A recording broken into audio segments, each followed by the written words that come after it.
मित्र, मला कॉमन विचारला जाणारा एक प्रश्न आहे की करिअर कसं निवडायचं? करिअर कसं निवडायचं याबद्दल थोडक्यात जर बोलायचं झालं तर 4 पॅरामीटर्स लावणं महत्त्वाचं आहे. त्यातलं पहिलं पॅरामीटर आहे आवड. तुम्हाला ज्या फील्डमध्ये आवड आहे त्या फील्डमध्ये जर तुम्ही करिअर केलं तर तुम्ही अतिशय चांगलं काम त्यामध्ये करू शकता. दुसरं पॅरामीटर आहे त्या फील्डचं नॉलेज आणि स्किल असणं. मित्रांनो, ज्या फील्डचं तुम्हाला स्किल आहे, ज्या फील्डचं नॉलेज आहे, ज्या फील्डचा तुम्हाला अनुभव आहे, त्या फील्डमध्ये तुम्ही चांगलं करू शकता आणि त्याच फील्डचं जर तुम्हाला आवड असेल तर तुम्ही आणखीन चांगलं करू शकता. तिसरं क्रायटेरिया आहे तुमचा स्वभाव, तुमच्या सवयी आणि तुमचे विचारसरणी.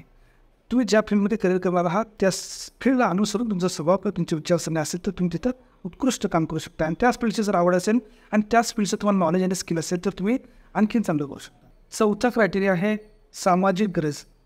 मित्रांनो, ज्या फील्डमध्ये तुम्ही काम करणार आहात त्या फील्डची समाजाला किती गरज आहे, त्या फील्डला स्कोप किती आहे, तुमचा व्यवसाय असो किंवा तुमचा एखादा प्रोफेशन असो त्या फील्डची समाजाला किती गरज आहे हे जास्त महत्त्वाचं आहे. आणि त्याच फील्डमध्ये आवड असेल, त्याच फील्डमध्ये तुमचं स्किल असेल, त्याच फील्डचा तुमचा स्वभाव असेल तर तुम्ही तिथं बेस्ट करू शकता.